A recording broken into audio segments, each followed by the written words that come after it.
गाओ दुग्धा गोपाल नंदन। सब वेद पुराण जितने हैं उनका उपमा दिए हैं वो गाय से, कि गाय के समान है। और जो गीता है वह दूध है। वैसे ही भागवतम के विषय में व्यासदेव जब रचना कर रहे थे तो उन्होंने कहा है निगम कल्प तरोर गलितम फलम सुखाद्रवमृत संयुतम पिबत भागवतम रसमालयम मुहुरहोरसिका भूय भावुता। निगम कल्प तरोर गलितम फलम। निगम मतलब वैदिक शास्त्र, वेद पुराण महाभारत रामायण जो भी वैदिक शास्त्र हैं उसका उपमा दिए हैं कल्पतरु के समान। कल्पतरु एक ऐसा वृक्ष है जो यहाँ पर नहीं होता है। सब वृक्ष सब जगह नहीं होते हैं। अब अल्फांसो आम का वृक्ष राजस्थान में होगा, नहीं होगा, महाराष्ट्र में होता है। सब वृक्ष सब जगह नहीं लगते हैं। वैसे ही कल्पतरु जो वृक्ष है वह केवल गोलोक धाम में है। तो ये भागवत महापुराण जो है वह क्या है, कहते हैं निगम कल्प तरोर गलितम फलम। सब वेद पुराण जो हैं वह कल्प तरु के समान है और उसका पका हुआ फल जो है वह है भागवतम। निगम कल्प तरोर गलितम, गलितम मतलब पका हुआ, फलम तो पका हुआ तो फल है, ऐसे ही मीठा लगेगा, लेकिन उसमें भी सुखद्रव मृत संयुतम।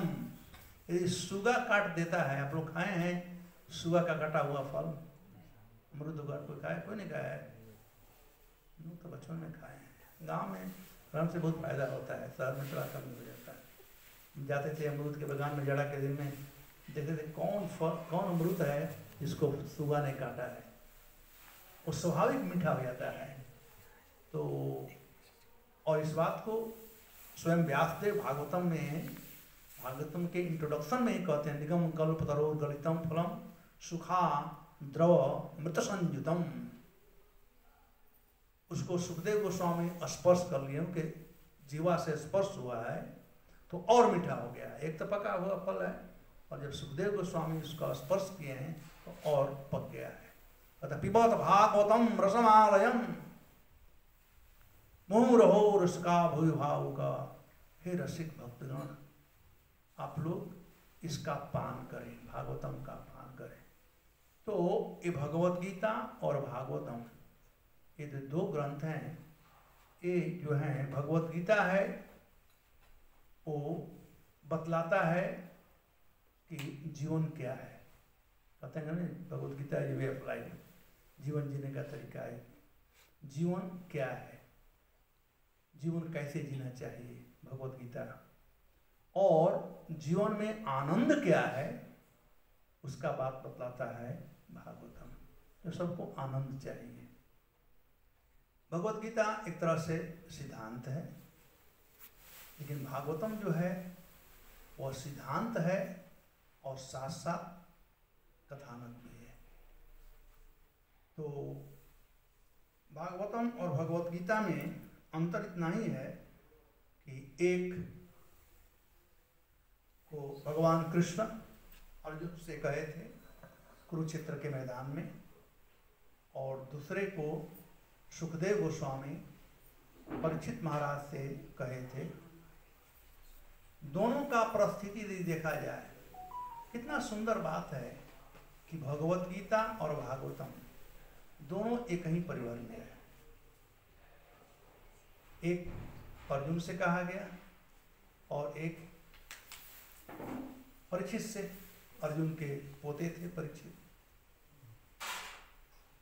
एक जो है महाभारत युद्ध से पहले कहा गया भगवत गीता का, और भागवतम का उपदेश जो था वह जीवन के अंत में जब परीक्षित महाराज मरणासन पर थे उस समय कहा गया। तो हम लोगों के जीवन का सार यही थे गीता और भागवत। भगवत गीता में 5 विषय वस्तुओं का वर्णन किया गया है और भागवतम में 10 विषय वस्तुओं का वर्णन किया गया है। दुख की बात है कि आज के लोग कहते हैं मैं हिंदू हूँ, लेकिन पूछा जाए कि गीता और भागवत में अंतर क्या है तो जानते हैं लोग नहीं। गीता का उपदेश कहाँ हुआ था वो भी लोग नहीं जानते हैं। भागवतम का उपदेश कहाँ हुआ था वो भी लोग नहीं जानते हैं, क्योंकि आजकल लोग टीवी से ज्ञान ज़्यादा प्राप्त करते हैं, लेकिन ये ग्रंथों का अध्ययन नहीं करते हैं, जो कि करना चाहिए। एनीवे, भगवत गीता में 5 विषय वस्तुओं का वर्णन किया गया है। एक है ईश्वर। सब चीज कंट्रोल हो रहा है, जाड़ा गर्मी बरसात हो रहा है, मौसम बदलते हैं, हवा कभी पूरब से आता है कभी पश्चिम से आता है, सूर्य समय से उठते हैं समय से अस्त होते हैं, उसके बाद बहुत जो ही परिवर्तन होता है। कोई तो इंजीनियर है जो करता है, और वे हैं भगवान। भगवान गीता में अर्जुन से कहते हैं मयाधक्षेण प्रकृति सूयते सचराचरम हेतुनानेव कौन्तेय जगद्वी परिवर्तते। हे कुंती नंदन, जगत में जो भी परिवर्तन हो रहा है कहते हैं मया अधक्षेण, मेरी अध्यक्षता में होता है, मैं जैसा कहता हूँ वैसे होता है। तो ईश्वर कौन है, उनका काम क्या है, इसका वर्णन भगवत गीता में किया गया है। दूसरा है जीव। हम लोग जब तक से इस बात को नहीं समझेंगे, ईश्वर और जीव को और इनके संबंध को, तब तक से हम लोग हमेशा दुखी रहेंगे। सुखी होने का परिकल्पना कर सकते हैं लेकिन सुखी हो नहीं सकते हैं। ये दो को जानना बहुत जरूरी है। ये दो को जान जाएंगे तो हम बहुत कुछ जान सकते हैं। तो जीव क्या है?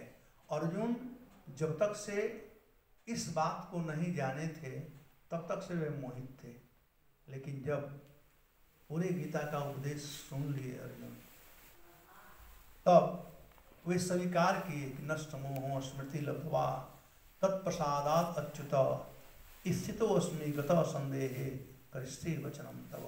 और मैं आपका बात मानूंगा, जो कह रहा है मैं करूंगा। तो दूसरा जो है वह है जीव का वर्णन। जीव मतलब हम लोग, आत्मा, आत्मा का वर्णन। तीसरा जो है वह है इस प्रकृति का है, संसार क्या है इसके विषय में बताया गया है। चौथा जो है वह है कर्म का, हम लोग कर्म करते हैं सब कुछ फल होता है। और पांचवा जो है वह है समय यानी काल। तो ये 5 विषय वस्तुओं का वर्णन भगवत गीता में किया गया है और स्वयं भगवान बताए हैं। भगवान के रूप में नहीं बताए हैं। यदि भगवान के रूप में बताते तो लोग को विश्वास नहीं होता, लेकिन भगवान गुरु बन करके बताए हैं। अर्जुन जब कृष्ण के शरण में आए और कहे शिशस्ते हम साधिमाम त्वाम प्रपन्न कर्पण्य दोषो उपहत स्वभाव पृच्छामि त्वाम धर्म समुद्धचेत यश्रेयान निश्चितान ब्रूहितन में शिशस्ते हम साधिमाम त्वाम प्रपन्न। हे कृष्ण, मैं आपका शरणागत शिष्य बन रहा। इसमें 2 चीज अर्जुन कहे हैं। एक कहते हैं शिशस्ते अहम त्वाम प्रपन्न, एक शिष्य बनना और एक प्रपन्नता। मैं इस दोनों के विषय में बात करूंगा। हम लोग प्रायः गुरु बनाना चाहते हैं। प्रभुपाद जी कहते हैं एक गलती नहीं करना चाहिए, हमें गुरु नहीं बनाना है। नहीं तो फैशन हो जाएगा, हमारे घर में टीवी है, हमारे घर में रेफ्रिजरेटर है, हमारे घर में कुत्ता है, हमारे घर में गुरु जी है, ये फैशन हो जाएगा। हमको शिष्य बनना है। अर्जुन शिष्य बने, गुरु नहीं बनाए कृष्ण को। कहते हैं शिशस्ते अहम, मैं आपका शिष्य बनता हूं। शिष्य बनने में शरणागति की भावना होती है। और कैसा शिष्य? कहते हैं प्रपन्न। प्रपन्न का मतलब होता है जैसे जो छोटा बच्चा जन्म लेता है, 1-2 महीना का बच्चा होता है, वह बाप माँ पर प्रपन्न रहता है। एक बच्चा 20 साल का वही बाप माँ का बेटा है, लेकिन एक 1-2 महीना का है, दोनों में अंतर है। तो अर्जुन कहते हैं कि मैं प्रपन्न हूं, आप जो करोगे कहोगे वो मैं करूंगा। तब भगवान वहां गुरु का पोजीशन लिए और अर्जुन को भगवत गीता का पूरा ज्ञान दिए। तो ये पांचों बातों का जो वर्णन है वह गुरु किए हैं, यानी भगवान किए हैं गुरु के रूप में। ऐसे भी कृष्ण सबके गुरु हैं, वंदे कृष्ण जगत गुरु। तो प्रकृति क्या है इसका वर्णन किया गया है। प्रकृति के जो 3 गुण, सत्गुण, रजोगुण, तमोगुण, ये कैसे कार्य करते हैं इसका वर्णन किया गया। उसके बाद कर्म क्या है, कर्म का ही फल होता है। अच्छा कर्म करेंगे तो उसका अच्छा फल होगा, और खराब कर्म करेंगे तो खराब फल होगा, पुण्य कर्म और पाप कर्म। और उसके बाद 5वां जो है वह है समय। इन 5 चीजों में से 4 चीज जो है वो परमानेंट है और एक टेम्पोररी है। ईश्वर परमानेंट है, जीव आत्मा परमानेंट है, प्रकृति परमानेंट है। प्रकृति में बदलाव होता है लेकिन प्रकृति वही रहता है। काल परमानेंट है, लेकिन कर्म जो है वह टेम्पोररी है। तो कर्म में हम बदल कर सकते हैं, कर्म फल को हम खत्म कर सकते हैं, लेकिन अन्य किसी को नहीं। तो इन 5 बातों को जो जान जाता है वह व्यक्ति सुखी हो सकता है, सब संशयों से उसे छुटकारा मिल सकता है। तो भगवत गीता कहते हैं वे ऑफ लाइफ है। सबको ये जानना चाहिए ईश्वर कौन है, मैं कौन हूँ, ये संसार क्या है, संसार में हम दुख क्यों भोग रहे हैं, इत्यादि इत्यादि। और जो भागवतम है, भागवतम में 10 विषय वस्तुओं का वर्णन किया गया है। मैं संक्षिप्त में आप लोगों को वॉक थ्रू कराता हूँ गीता और भागवत के विषय में। भागवतम में 10 विषय वस्तुओं का वर्णन किया गया है। सुखदेव गोस्वामी कहते हैं अत्र सर्ग विसर्गस्य स्थानम पोषण ऊतय मनमंतर ईशानुकथा निरोध मुक्ति आश्रय। ये 10 है। तो प्रथम चीज है वो कहलाता है सर्ग। सर्ग का मतलब होता है सृष्टि। दूसरा जो है वो है विसर्ग, सेकेंड सृष्टि। तीसरा जो है स्थान, सबके लिए अलग अलग स्थान है। चौथा जो है पोषण, सबका भगवान पोषण करते हैं। 5वां जो है उतय, यानी कर्म करने की वासना। उसके बाद है 6ठा जो है वह है मनवंतर। 7वां जो है वो ईशानु कथा, ईश मतलब भगवान, अनु मतलब उनके भक्तों कथा। 8वां जो है वो है निरोध, निरोध मतलब अब कुछ नहीं चाहिए। उसके बाद 9वां जो है वह है मुक्ति, और 10वां जो है वह है आश्रय। ये 10 तत्वों का वर्णन ये विषय वस्तु है। जैसे कोई भी पुस्तक होता है तो बिगनिंग में उसका कंटेंट लिखा जाता है, सूची उस पुस्तक में क्या क्या है। ज्योति बाबू भी किताब लिखे तो उसमें बिगनिंग में कंटेंट लिखे, तो कंटेंट होता है। तो भागवतम का एक कंटेंट 10 है। अब थोड़ा मैं इन 10 तत्वों को थोड़ा प्रकाशित करना चाहूँगा, कहाँ पर कौन तत्व है। सर्ग, सर्ग का मतलब होता है सृष्टि। तो प्रथम सृष्टि भगवान स्वयं करते हैं। जैसे एक घर बना हुआ है, इसमें 2 प्रकार का सृष्टि है। एक सृष्टि है स्टील, सीमेंट और ब्रिक का, और दूसरा सृष्टि है कि इन सब को लेकर के कॉन्ट्रैक्टर ने एक घर बना दिया। लेकिन घर तब तक नहीं बनता तो स्टील, सीमेंट और ब्रिक नहीं होता। तो कॉन्ट्रैक्टर के पास वो फैक्ट्री नहीं है, वो JSW से, टाटा से स्टील लिया, कहाँ कहाँ से ये सब किया। तो सर्ग का मतलब फर्स्ट सृष्टि। इस संसार में जो कुछ बना है वह 25 तत्वों से बना है, जिसमें से इन 25 तत्वों का निर्माण भगवान करते हैं। ये 25 तत्व क्या हैं? 5 तत्व हैं जो जिससे सृष्टि का रचना हुआ है। भूमिरापन लो वायु खम, पृथ्वी, हवा, आकाश, अग्नि और जल, 5 तत्व इसका भगवान सृष्टि किए। उसके बाद 10 हमारी इंद्रियां हैं, 5 ज्ञान इंद्रियां हैं और 5 कर्म इंद्रियां हैं, जैसे आँख, नाक, जिह्वा, त्वचा और कौन बाकी रह गया? स्किन। जाड़ा लग रहा है, पता चलता है, जिससे ज्ञान उत्पन्न हो। त्वचा से उत्पन्न होता है कि जाड़ा है, गर्मी है। आँख से देखकर ज्ञान उत्पन्न करते हैं कि ज्योति बाबू है, सूरज जी हैं। कान से सुनकर ज्ञान उत्पन्न करते हैं, नाक से गंध लेकर के और जिह्वा से स्वाद लेकर के। और तो ये हो गया 15। उसके बाद 5 जो ज्ञान इंद्रियां हैं उसका विषय, जैसे आँख का विषय है दृश्य, कान का विषय है शब्द, नाक का विषय है गंध, त्वचा का विषय है स्पर्श और जिह्वा का विषय है स्वाद। तो ये 5 विषय, तो ये हो गए, कितना हो गए? 20 हो गए। और 3 सूक्ष्म तत्व, मन, बुद्धि और अहंकार, कितना हो गए? 23। और उसके बाद 24वां तत्व जो है वो है आत्मा, उसे कॉन्शसनेस कहा जाता है, चेतना। तो इस 24 तत्वों को का निर्माण भगवान करते हैं। अब ये जो विषय, ये संसार है, विश्व ब्रह्मांड 3 भाग में बांटा गया है।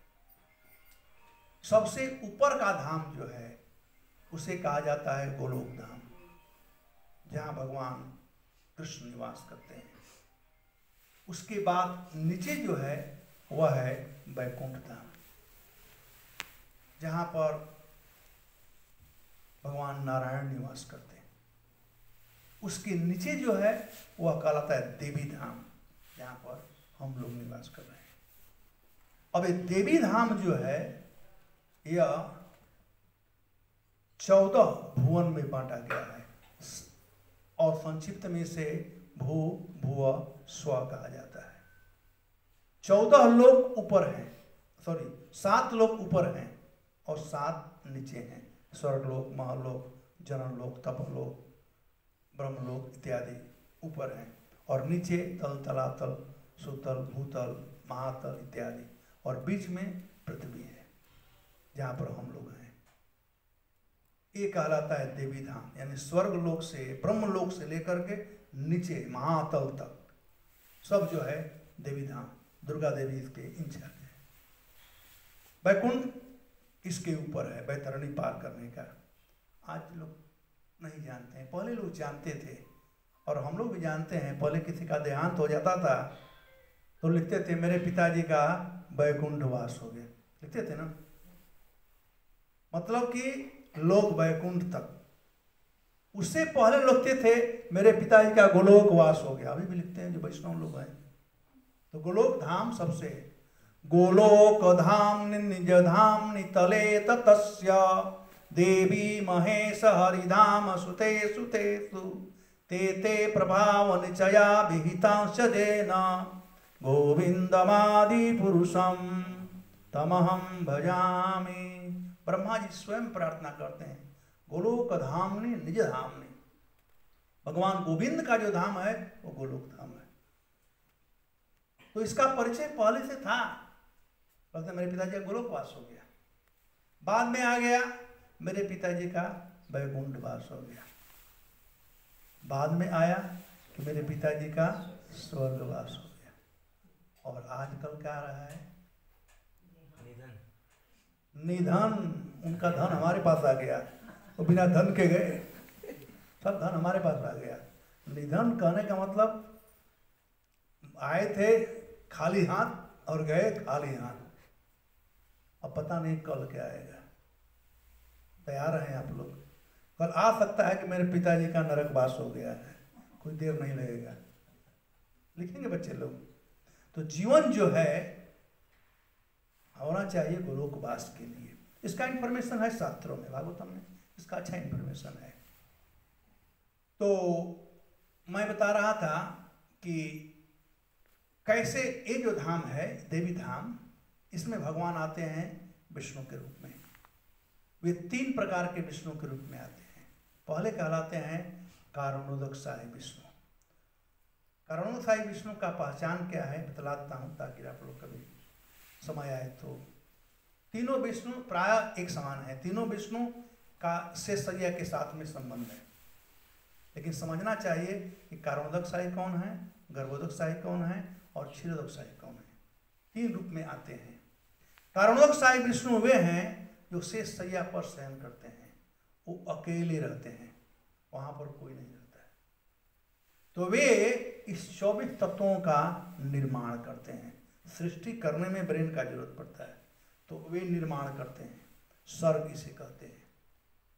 दूसरा जो गर्भोदकशाही विष्णु हैं वो गर्भ समुद्र में शयन करते हैं, लक्ष्मी जी उनका पैर दबाती है और उनके नाभि से कमल का फूल निकलता है और उस पर ब्रह्मा जी बैठ जाते हैं, राइट। एक गर्भोदकशाही विष्णु है। क्षीरोदकशाही विष्णु जो हैं उनका दो काम है। एक काम है कि सबके हृदय में परमात्मा के रूप में है, और दूसरा काम है सृष्टि का वे पालन करते हैं। ब्रह्मा विष्णु महेश में तो सृष्टि का पालन करते हैं। इनको कैसे आप पहचानोगे? एक कभी सोते नहीं हैं। जो क्षीरोदकशाही विष्णु जो कि हमारे हृदय में परमात्मा के रूप में है, वो खड़ा है और शेष नाग उनके पीछे। उसके बाद जो सृष्टि का पालन करने वाले जो विष्णु हैं वो शेष नाग पर बैठे हैं और उनके बगल में लक्ष्मी है। लक्ष्मी नारायण कहते हैं ना, क्योंकि बिना लक्ष्मी के सृष्टि का पालन कैसे होगा। तो वो लक्ष्मी जी के साथ रहते हैं। तो जो कारणोदकशाही विष्णु हैं वो लक्ष्मी के साथ कभी खड़ा रहते हैं, नहीं तो बैठे रहते हैं। तो ये तीनों विष्णु में अंतर आप लोग समझना। कारणोदकशाही विष्णु वे हैं जो शेष सैया पर शयन करते हैं, अकेले हैं। गर्भोदकशाही विष्णु वे हैं जो शेष सैया पर शयन करते हैं, लक्ष्मी जी पैर दबा रही है, उनके नाभि से ब्रह्मा जी उत्पन्न हुए। क्षीरोदकशाही विष्णु का दो रूप है, सृष्टि का पालन करना और हमारे हृदय में परमात्मा के रूप में। तो वे परमात्मा के रूप में जहाँ पर है वे खड़े हैं और शेष नाग उनके पीछे हैं, और जो सृष्टि का पालन करने के लिए उस समय लक्ष्मी जी उनके साथ में है। तो ये 24 तत्वों का जो निर्माण होता है वह कारणोदकशाही विष्णु करते हैं। उसमें से हम लोगों का जन्म भी, जीव का सृष्टि वहीं पर होता है और प्रलय होता है, सब लोग उनके पास ही चले जाते हैं। तो वो सृष्टि हो गया, इसे सर्ग कहा जाता है, जिसका वर्णन भागवत महापुराण के 3 स्कंद में किया गया है। उसके बाद जो चौथा स्कंद है, पहला स्कंद जो है वो इंट्रोडक्शन है, क्यों भागवत का प्रयोजन पड़ा, और उसमें पूरे पांडवों का कहानी बताया गया है। और अंत में परीक्षित महाराज का कथा आता है जहाँ पर उनको श्रृंगी ने श्राप दे दिया कि आज के 7वें दिन तक्षक नाग आपको डसेगा, आपका देहांत होगा। तब वे भागवत सुनना प्रारंभ किए। तो दूसरा जो स्कंद है वह, उसमें परीक्षित महाराज के विभिन्न प्रकार के प्रश्न हैं, और तीसरा स्कंद से भागवत कथा प्रारंभ होता है।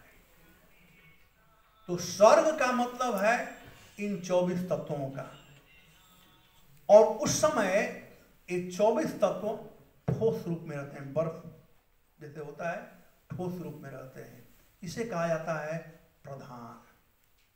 ये प्रधान कहलाता है, एक टेक्निकल वर्ड है लेकिन याद रखना चाहिए। वो प्रधान कहलाता है, और वही प्रधान को लेकर के भगवान ब्रह्मा जी के हाथ में देते हैं और कहते हैं बेटा अब तुम सृष्टि करो। जब ब्रह्मा जी के हाथ में देते हैं कि तुम सृष्टि करो, और सृष्टि सम्यक जितना ज्ञान है सब ब्रह्मा जी को देते हैं। इसका वर्णन 4थे स्कंद में किया गया है। ब्रह्मा जी किस प्रकार से सृष्टि सम्यक ज्ञान प्राप्त किए। जो भी हम काम करते हैं पहले ज्ञान प्राप्त करते हैं। अब पता नहीं इतना बड़ा फैक्ट्री चला रहे हैं तो पहले तो ज्ञान प्राप्त किया तब तो चलाना शुरू कर दिए। चाहे कोई भी काम घर कोई बनाया पहले ज्ञान प्राप्त किया। तो पहले ज्ञान देते हैं, उसके बाद भगवान एक तत्व देते हैं तुम सृष्टि करो। अब वह जो तत्व था 24 तत्व जिसका मैं वर्णन किया वो ठोस रूप में था। ब्रह्मा जी सोचे कि मैं कैसे सृष्टि कर सकता हूँ, दिखाई नहीं पड़ रहा है। भगवान ने कहा 24 वस्तु हैं, इन्हीं वस्तुओं से तुम्हें सृष्टि करना है। वो दिखाई नहीं पड़ रहा है। तब भगवान उस पर दृष्टिपात किए, काल प्रचोदयात्, और यह हुआ 25वां तत्व जो कहलाता है काल। काल ही एक ऐसा चीज है जो सब में परिवर्तन लाता है।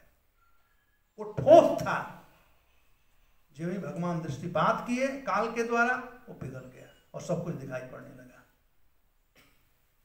तो जो भी गति प्राप्त होता है वो समय से, सूर्य उगते हैं जाते हैं, ये प्रमाणित। एक एक चीज का वर्णन भागवतम में किया गया है। 1 मिनट कितना होता है, एक लौ क्या हो, एक क्षण क्या है, कैसे सूर्य से उसका नाप होता है, इस सब का वर्णन भागवतम में किया गया है। तो चौथे स्कंद में इसका वर्णन किया गया है बहुत जटिल भाव में। ये तीसरा स्कंद और चौथा स्कंद साइंटिफिक रिसर्च करते हैं हमारे स्कंद के भक्त लोग, वे लोग इस पर स्टडी करते हैं। तीसरा, चौथा और पांचवा। तो पहला हुआ सर्ग, मतलब सृष्टि की वस्तुएं जो भगवान करते हैं। दूसरा विसर्ग, जिसको लेकर के ब्रह्मा जी सृष्टि करते हैं, जिसका वर्णन चौथे स्कंद में किया गया है। ठीक है, घर बन गया, अब किसका कौन रूम होगा इसका व्यवस्था होना चाहिए। घर बन गया पूरे परिवार के लिए, लेकिन कौन किस रूम में रहेगा, किधर किचन होगा, किधर बाथरूम होगा, किधर पूजा रूम होगा, सब वर्णन होना चाहिए। तो वैसे ही ब्रह्मा जी वर्णन किए हैं, जिसे कहते हैं स्थान। तो प्रथम हो गया सर्ग, दूसरा विसर्ग और तीसरा हुआ स्थान। ब्रह्मा जी स्थान बनाए हैं कि कौन व्यक्ति कहाँ पर है, कौन स्वर्ग में जाएगा, कौन नरक में जाएगा, कौन कहाँ जाएगा, इस सब का वर्णन किया है। तो यह कहलाता है स्थान, जिसका वर्णन 5वें स्कंद में किया गया है। उसके बाद छठा स्कंद जो है वो है पोषण। भगवान सभी लोगों का